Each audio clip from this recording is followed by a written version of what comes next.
we can add 海 which means ocean with 台 to make it 海台 literally sea moss. The left part of 海 is 水 and it means water.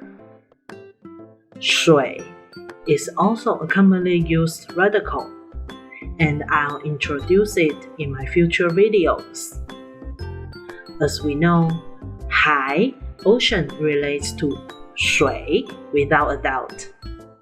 The right part, 每 means each. 台 means moss, and there are two elements.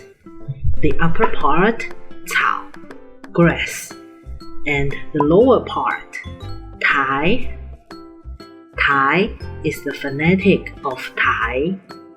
Thai can be a stage or platform, and you may imagine the Thai moss grows all over the surface.